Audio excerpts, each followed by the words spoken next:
Hey guys, Lou Matson here, just on my daily walk, and I thought I would give a little update on my juice fast. So I'm on day 8, I'm feeling really good. I've noticed some healing happening in my body, which is really great, and an amazing amount of weight loss, which is also really lovely. I mentioned, I think, yesterday or on the 6th that I'd put a lot of weight on when my dad was diagnosed with terminal cancer, and I'd never managed to shift it. But yeah, it's definitely shifting now, which is wonderful, and I feel a lot lighter, not just in body but in spirit, getting ready for the 12-21, 21-12, and also the 12-12 gateway as well, which happens to coincide with my birthday, so that's quite exciting. An interesting thing that has come through, and this morning musing is entitled What If? Now, my partner bought a set of scales that measures all kinds of different things, not just your weight. So it measures the amount of protein that you have, the amount of water that you have, your bone mass, muscle mass, and all of that kind of stuff. Now, what's been really interesting for me is that, you know, we've been brought up to believe that we need to have a balanced diet. We've been brought up to believe all kinds of things. And one of the things, and obviously, you know, I had a job as a therapist, so, you know, that's a holistic position. As an occupational therapist, we look at all aspects of a person's life.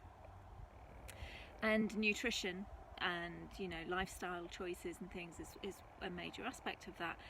And so I've always been led to believe, as many people have, that, you know, we need a balanced diet, you know, we need to have a variety of different foods to enable us to have proper nutrition, and to, you know, fuel our bodies, our body vehicles.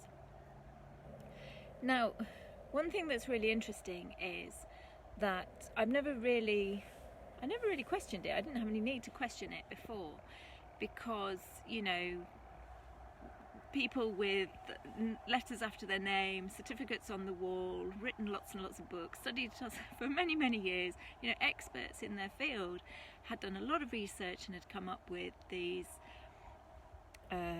ideas, these protocols that, you know, the human form requires X, Y, Z to function. But when we look at the animal kingdom, you know, we see animals living off fruit perfectly fine. We see animals purely living off, you know, meat, and their systems are able to create what they need from the foods that they eat.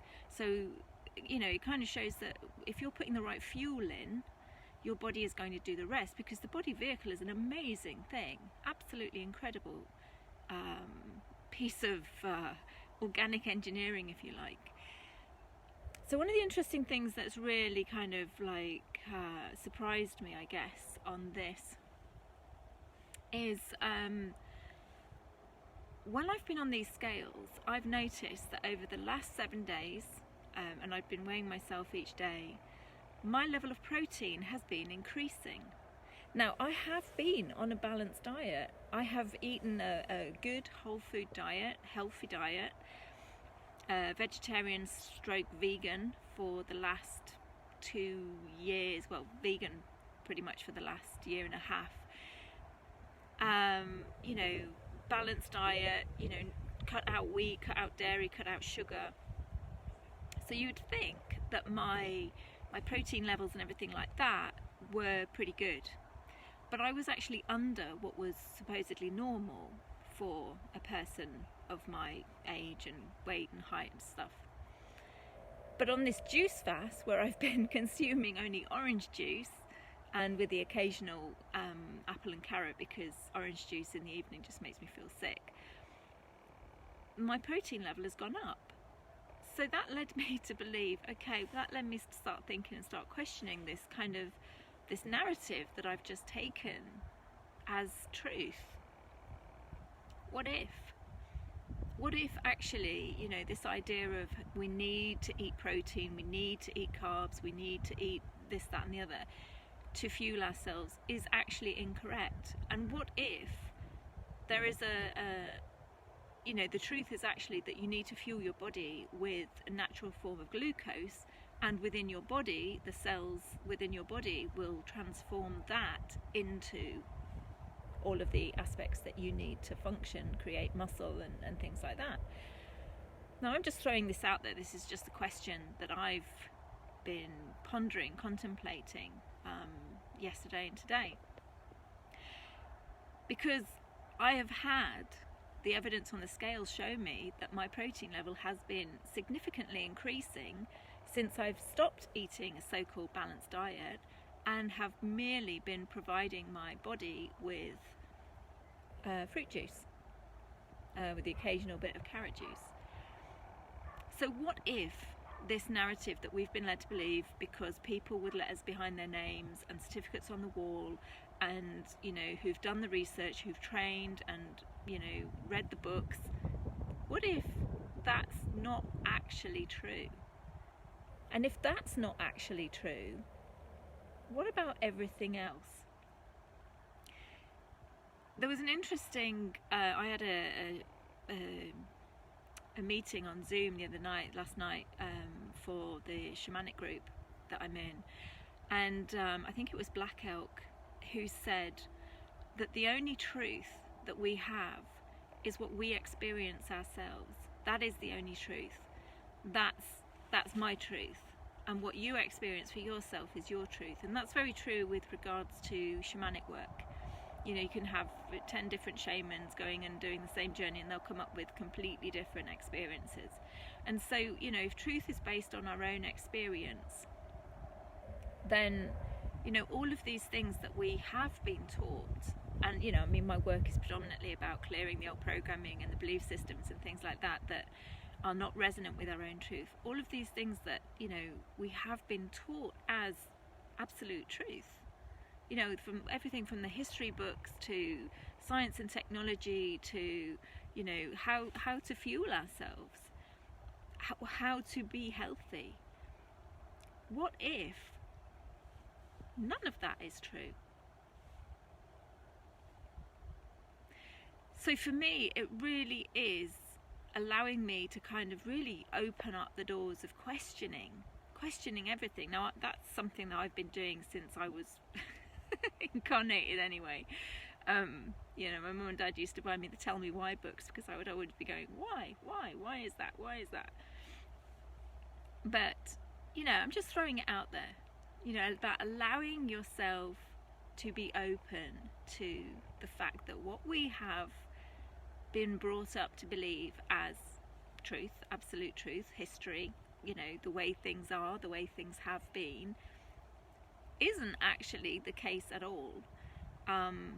And it's kind of like, you know, a bit like the Matrix when he wakes up and he's in that kind of bubble thing, and he's just being a battery for some AI landscape. But what if everything that we thought we knew to be truth wasn't? Where would that leave us? Where would we be? How would we feel? And how would we find out what our truth actually is? So for me, I know it's very much about, you know, feeling into myself, connecting in with myself, connecting in with those feelings. I have been blessed all my life with a deep sense of knowing. And obviously I'm a channel, so I have had that connection my whole life. But for those who may not feel that they've had that connection, or may not feel that that comes quite so naturally to them, just allowing yourself to be open with yourself, to give space to asking questions. What if? What if this isn't actually the case? What if this is, you know, what I'm seeing on the media isn't actually true? What if the narrative that I'm getting in this case, or something that I've been taught, like, you know, how to be healthy or something like that, isn't actually true? And what if I actually started asking my body, asking myself what was right for me? You know, is this right for me to eat? Is this what my body wants? Is this the kind of fuel that my body needs? Is this environment healthy for me? Is this person? Is this relationship? Is this job? You know, start asking yourself those questions rather than taking everything that is outside of you at complete face value. Maybe just give it a go. Just start asking yourself. It's something that I have done over the last probably 5 years. Literally to the point where I've been picking up food that I would just automatically put in the basket, and suddenly stopping myself and consciously asking myself, do I really want this, or is this just a habit? Is this just, and I'll give an example, I hate shopping, absolutely loathe it with a passion, but I would have to, in a way, treat myself for having done the shopping, done something that I dislike, so I would have to give myself a reward. And it was just a habit, and so I would treat myself with something sweet, like a sesame bar or a nut brittle or something like that.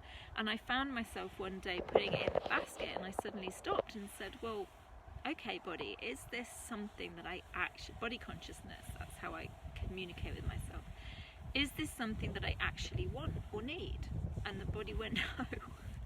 And it was like, no, it's just pure habit. This is the emotional attachment to the kind of, I don't know, whether it was feeling that it was unfair that I had to do the shopping, or, you know, something that I didn't want to do. Whatever it was coming from a small inner child that wanted a hug, wanted some love, because it had to do something that it didn't want to do. And that was what the nut brittle, that was what the sesame snap, or whatever it was representing for me. And it wasn't actually anything that my body wanted at all. And again, you know, we often go very, very dehydrated, and that's one of the things that I've realised with these scales. I've been quite dehydrated previously, and then obviously my hydration levels are increasing, only eating juice and water. But again, you know, am I actually hungry when I'm reaching for the chocolate bar or something else? Or am I actually thirsty? You know, and just stopping and asking yourself these questions and other questions, just allowing the questions to flow naturally. So that's just what came through, and that's what I wanted to share. That's what Source wanted to share. So it's very cold out here today in the UK, and so I'm going to get up off this rock because my bum is freezing, and wish you all the very best of days, and I shall see you again soon. Take care. Bye.